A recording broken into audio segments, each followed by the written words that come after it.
Descobri que minha namorada e meu melhor amigo me traíam dentro da minha própria casa. Instalei câmeras, gravei tudo e mostrei para todos na frente deles. Eu não sei se você já passou por aquela sensação estranha, aquele incômodo no fundo do estômago que não dá para explicar, mas que insiste em avisar, tem alguma coisa errada. Pois é. Eu senti isso. E como um idiota, ignorei. No começo era só um detalhe aqui, outro ali. Mensagens que demoravam mais para serem respondidas. Ela, sempre grudada no celular, virando a tela para longe quando eu me aproximava. Ele, meu melhor amigo desde o colégio, começando a soltar piadinhas sobre como ela é bonita demais pra você, sempre rindo, como se fosse brincadeira. Mas no fundo, aquilo me corroía. Tentei racionalizar. Talvez eu estivesse sendo paranoico. Afinal, ela dizia que me amava, e ele era quase um irmão pra mim. Não havia motivo para duvidar, certo? Errado. Comecei a reparar que, quando estávamos todos juntos, eles trocavam olhares rápidos. Não era nada que você pudesse gravar e mostrar como prova, era sutil. Mas eu via. Aqueles microsegundos em que o mundo inteiro desaparecia e só sobrava o brilho cúmplice entre eles. Eu me convencia de que era coisa da minha cabeça, mas cada vez mais, meu peito queimava. Uma noite, estávamos num bar com amigos. Ela levantou para ir ao banheiro. Minutos depois, ele também levantou, para atender uma ligação. 20 minutos se passaram. Quando voltaram, entraram separados, mas eu vi, o batom dela estava borrado. Meu coração acelerou como se tivesse corrido uma maratona, mas eu não disse nada. Sorri. Fingi que estava tudo bem. E me odiei por isso. Aos poucos, comecei a sentir que estava vivendo com dois estranhos. Ela já não ria das minhas piadas como antes. Ele não me ligava para conversar sobre nada, só aparecia quando sabia que ela estaria junto. Meu lar estava virando um palco, e eu, apenas o público ingênuo. Mas o pior foi quando, numa tarde de domingo, eu deixei meu celular na mesa e fui tomar banho. Quando voltei, vi uma notificação piscando. Era de um amigo em comum, você precisa ver isso. Meu corpo inteiro gelou. Abri a mensagem, e lá estava, uma foto borrada, tirada de longe. Era na porta da minha própria casa. E na foto, o carro dele estacionado, ela entrando com um sorriso que eu não via fazia meses. Na legenda, só havia 3 palavras, você não merece isso. O som do meu coração batendo parecia um tambor no meu ouvido. Eu quis jogar o celular na parede. Quis gritar. Quis chorar. Mas fiquei parado, olhando para aquela tela como se ela fosse me dar outra resposta. Talvez houvesse uma explicação lógica. Talvez fosse coincidência. Talvez. Mas no fundo, eu sabia. Eu sabia que, se quisesse a verdade, teria que arrancá-la deles à força. E foi nesse momento que uma ideia sombria começou a tomar forma. Uma ideia que faria qualquer um pensar 2 vezes antes de trair alguém. Porque, a partir daquele instante, eu não queria só saber a verdade. Eu queria que eles pagassem por ela. Mas o que eu estava prestes a descobrir era muito, muito pior do que eu imaginava. Depois daquela mensagem, não consegui dormir por 2 dias. Eu me pegava encarando o teto de madrugada, imaginando todos os cenários possíveis. Em todos, a dor era a mesma. Mas havia um detalhe que martelava na minha cabeça, eu não queria ser o cara que confronta e ouve desculpas esfarrapadas. Eu queria ser o cara que tinha provas. Provas que destruíssem qualquer mentira. Então, decidi que ia testar os dois. Eu disse para ela, casualmente, que no próximo fim de semana teria que viajar a trabalho. Inventei uma reunião importante, um cliente que queria me conhecer pessoalmente. Fiz minha voz soar convincente, como se nem passasse pela minha cabeça a ideia de deixá-la sozinha. Ela sorriu, me deu um beijo e disse: vai dar tudo certo, amor. Aquele sorriso, eu já não sabia se era carinho ou deboche. No mesmo dia, mandei uma mensagem para o meu melhor amigo, ou ex-melhor amigo, só que ele ainda não sabia disso. Falei da tal viagem, e ele reagiu exatamente como eu esperava: boa, irmão. Fecha esse contrato e depois a gente comemora. A ironia quase me fez rir na hora.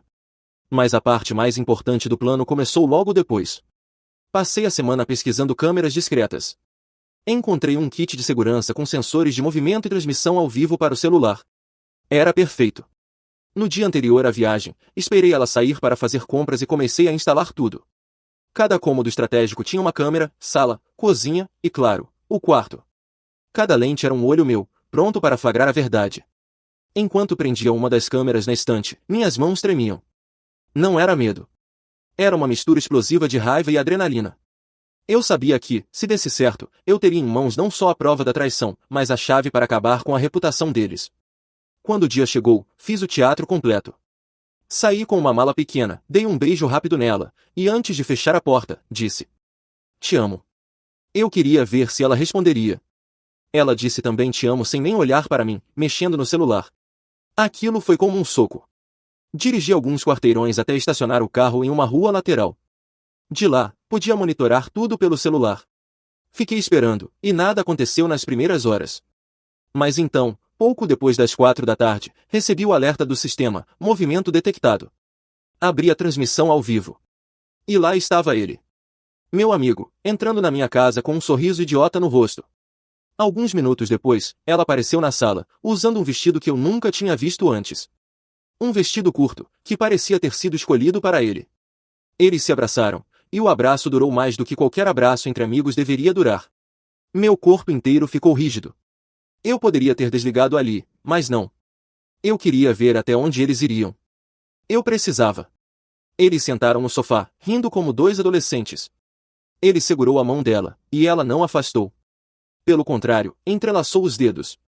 A tensão na sala parecia eletrizar até a tela do meu celular. E então, aconteceu. Ele se aproximou e a beijou. Longo. Descarado. Sem medo de que eu, o namorado dela e melhor amigo dele, aparecesse a qualquer momento. Meu estômago revirou. Eu queria invadir minha própria casa naquele instante, mas uma voz dentro de mim sussurrou: Espera. Isso é só o começo. Eu respirei fundo. O plano não era pegar eles no flagra só para gritar e acabar com tudo. Não. O plano era mais cruel. Eu ia deixar que se afundassem até o pescoço, e depois, eu ia puxar o tapete. Eu salvei cada segundo daquela transmissão. Gravei no celular, no computador e até enviei uma cópia para um e-mail anônimo, só por segurança. Quando fechei a tela, percebi algo curioso, eu já não estava mais triste. Não havia mais aquele peso no peito. Só restava uma calma estranha, a calma de quem sabe exatamente o que vai fazer. Mas o que eu ainda não sabia é que o inferno que eu estava prestes a soltar sobre ele seria muito maior do que tinha planejado. E eu já tinha a próxima jogada em mente. Depois daquele beijo, eu não consegui mais parar de assistir. Era como ver um acidente de carro em câmera lenta, horrível, mas impossível de desviar o olhar. Eles riam, se tocavam, agiam como um casal que estava junto há anos. A intimidade entre eles não nasceu ali, naquele momento. Era algo antigo, cultivado nas minhas costas. Cada carinho que vi naquela tela era um golpe. Enquanto eles se entregavam, flashes da nossa história começaram a invadir minha mente. Eu me lembrava do dia em que a pedi em namoro, do nosso primeiro apartamento, das noites em que eu ficava acordado até tarde para buscá-la no trabalho. Tudo parecia mentira agora. Até as lembranças felizes se tornaram amargas, como se alguém tivesse riscado todas as fotos da minha cabeça. Mas o que mais doeu não foi vê-los juntos. Foi perceber que eles estavam confortáveis. Nenhum dos dois olhou para a porta, como se tivessem certeza absoluta de que eu não apareceria. Eles sabiam dos meus horários, dos meus hábitos, eles sabiam como me enganar. Isso me fez sentir não só traído, mas ridicularizado. Lembro que, num determinado momento, ela levantou para buscar algo na cozinha.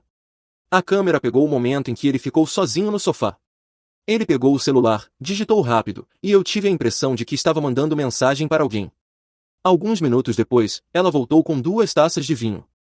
Sentaram-se lado a lado, brindaram, e a cena continuou. Foi aí que a raiva se transformou em algo mais frio. Eu já não sentia vontade de chorar, nem de quebrar tudo. Eu queria destruir. Não fisicamente, mas de uma forma que eles lembrassem pelo resto da vida. Eu queria que sentissem vergonha de sair na rua.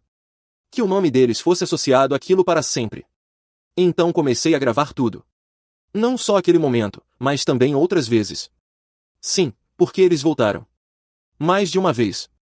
A cada visita, eu registrava cada detalhe, as roupas que usavam, as palavras que diziam, até os pequenos gestos de intimidade. Era como montar um dossiê. E quanto mais eu observava, mais eu via a verdadeira face deles. Eles não eram só 2 traidores, eram cúmplices. Tinham códigos, piadas internas, e provavelmente já riam de mim pelas costas há muito tempo. Foi durante uma dessas gravações que percebi algo que fez meu estômago gelar, uma tatuagem discreta no braço dele. Ela passou a mão por cima e disse, rindo: Um dia ainda vou fazer igual. E ele respondeu: A gente pode fazer juntos, como uma marca só nossa. Naquele momento, eu tive certeza, eles não eram só uma aventura passageira. Eles planejavam algo. E se achavam tão seguros, tão intocáveis, que já faziam planos para o futuro. Eu pausei o vídeo, respirei fundo e me olhei no reflexo da tela do laptop. Eles acham que ganharam. Mas ainda não sabem que o jogo só começou. A essa altura, eu já tinha estratégia pronta na minha cabeça. Ia ser algo tão meticulosamente planejado que ninguém poderia acusar de impulsivo. Eu queria que fosse teatral, humilhante e impossível de esquecer. E eu já sabia onde e como isso ia acontecer. Mas antes, eu precisava reunir o público perfeito para assistir ao espetáculo. Eu não queria um confronto privado. Não queria um bate-boca no qual eles pudessem inventar desculpas, chorar ou me chamar de louco. Eu queria um tribunal. E eu queria ser o juiz, o promotor e o carrasco ao mesmo tempo. Então comecei a planejar. A primeira parte foi editar o material que eu já tinha gravado. Passei noites acordado, assistindo e reassistindo as cenas, escolhendo os momentos certos. Eu queria um vídeo que não deixasse margem para dúvidas, olhares, toques, beijos, sussurros. Tudo costurado de forma que qualquer um que assistisse soubesse, sem sombra de dúvida, o que estava acontecendo. Mas só o vídeo não era suficiente. Eu precisava do contexto certo. Eu queria que eles fossem pegos não apenas por mim, mas por todos que significavam algo para eles. Família, amigos, colegas de trabalho, todo mundo que eles ainda tentavam impressionar.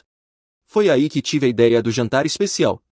Enviei mensagens para um grupo selecionado de pessoas. Quero reunir todos para comemorar uma novidade importante. Não disse qual. Eu queria que todos viessem curiosos, animados, sem suspeitar de nada. Marquei para um sábado à noite, na minha casa. Sim, na mesma casa onde a traição aconteceu tantas vezes. O palco perfeito para a última cena dessa peça podre. Enquanto os convites eram confirmados, eu me aproximava dela como se nada estivesse errado. Você vai adorar a surpresa.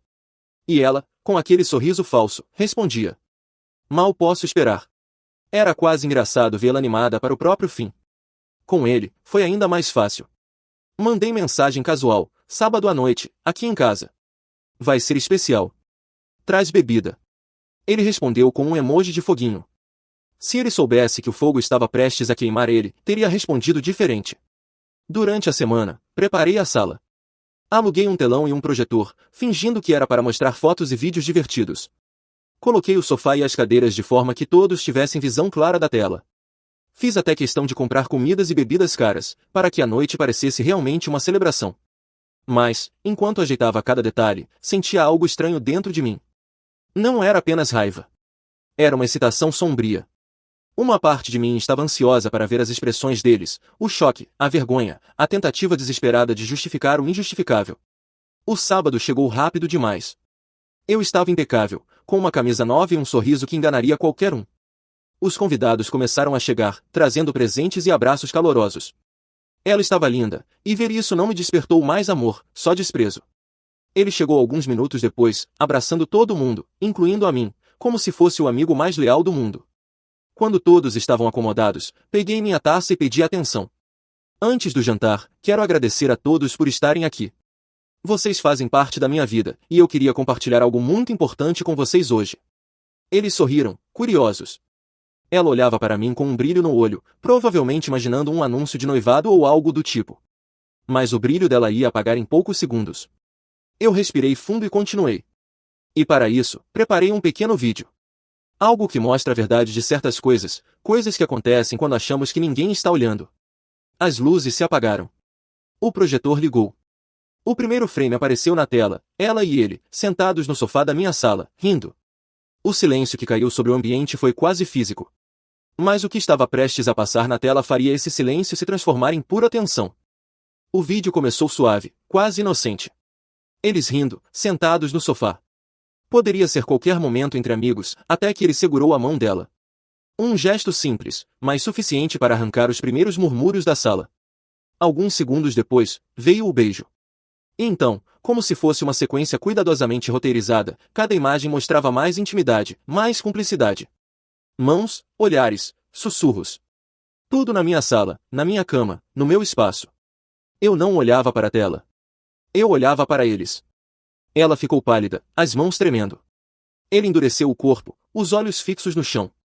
Nenhum dos dois disse nada. As pessoas começaram a trocar olhares, e o burburinho aumentava a cada cena. E então, o golpe final, o áudio. A voz dela dizendo: ele nunca vai descobrir, ele confia demais na gente. E a voz dele, rindo. Confiança é para idiotas. O silêncio que veio depois foi sufocante. Todos estavam chocados. Eu me levantei devagar, segurei minha taça e disse: Pois é. Eu era o idiota. Uma tia dela levantou, apontando o dedo para os dois. Isso é nojento. O irmão dele, que também estava lá, balançava a cabeça, visivelmente envergonhado. Algumas pessoas simplesmente saíram da sala, sem dizer nada, incapazes de ficar ali. Ela tentou falar. Não é o que parece. Eu soltei uma risada curta. Não é o que parece? Então é o quê? Um ensaio para um filme? Ele, por sua vez, tentou levantar e sair, mas eu bloqueei a passagem. Calma. Fica mais um pouco. Ainda não acabou. Peguei o controle e avancei o vídeo para a última parte que eu havia editado, uma montagem rápida de várias vezes em que eles estiveram juntos na minha casa enquanto eu não estava. O mesmo padrão, a mesma traição repetida. Um desfile de mentiras. Ela chorava agora, cobrindo o rosto. Ele tentava manter uma postura dura, mas a mandíbula travada denunciava o pânico. Quando o vídeo acabou, a luz se acendeu. Agora todo mundo aqui sabe exatamente quem vocês são. Falei. E isso nunca vai ser esquecido. O jantar? Ninguém quis comer. As pessoas começaram a sair, lançando olhares de desprezo para eles. A cada porta se fechando, eu sentia como se um peso fosse retirado dos meus ombros. Quando o último convidado saiu, só restamos nós três. Eu olhei nos olhos de cada um e disse: Isso foi só a primeira parte. E saí, deixando-os sozinhos no cenário da própria ruína. Mas a segunda parte, essa sim, ia destruir o que restava da vida deles. Na manhã seguinte, acordei com o celular explodindo de notificações. Mensagens de amigos, conhecidos e até gente que eu mal falava. O vídeo do jantar, gravado discretamente por um dos convidados, já estava circulando nos grupos. Eu não precisei postar nada, a história se espalhou sozinha. Mas eu ainda não estava satisfeito. O vídeo que viralizou mostrava apenas uma parte. Eu ainda tinha horas e horas de material, áudios, conversas. Tudo organizado, datado e pronto para ser usado. Então criei um perfil anônimo e soltei um compilado, editado para ser impossível de refutar. Sem nomes completos, mas com detalhes suficientes para que qualquer um que conhecesse a história identificasse os dois. Em menos de 24 horas, o vídeo estava em todos os cantos da cidade. Colegas de trabalho dela viram. O chefe dela viu. E não demorou muito para eu receber a notícia, ela tinha sido demitida. Motivo oficial? Conduta incompatível com o ambiente profissional. Ele não saiu ileso. A noiva dele, sim, ele estava noivo e nunca me contou, terminou tudo de forma explosiva, publicando nas redes uma carta aberta sobre respeito, lealdade e caráter. Em poucos dias, eles estavam isolados. Amigos em comum cortaram contato. Famílias envergonhadas. Convites cancelados. Era como se tivessem sido apagados do círculo social onde se achavam intocáveis. E eu? Eu achei que sentiria um prazer imenso. Que riria sozinho, satisfeito. Mas quando vi o estrago, percebi que o que sentia era outra coisa. Não era alegria. Era alívio. Alívio por não carregar mais aquele peso, por saber que não havia nenhuma mentira me envolvendo. Eu não ganhei nada com isso, só tirei deles o que já não mereciam. A confiança. A reputação. O conforto de andar pela rua sem ser apontado. Na última vez que ouvi falar, eles ainda estavam juntos. Talvez unidos pelo mesmo veneno que destruiu tudo. Ou talvez porque, depois de perder todo mundo, só restou um ao outro. Às vezes, ainda me perguntam se não foi cruel demais. E eu respondo sempre a mesma coisa. Cruel foi o que eles fizeram. Eu só devolvi na mesma moeda, com juros. Agora, cada vez que passo na frente da minha antiga casa, lembro do brinde que fiz naquele jantar. A confiança, eu disse. E sorriu, porque no fim, eles descobriram o preço de quebrá-la. E assim, finalmente, estamos quites.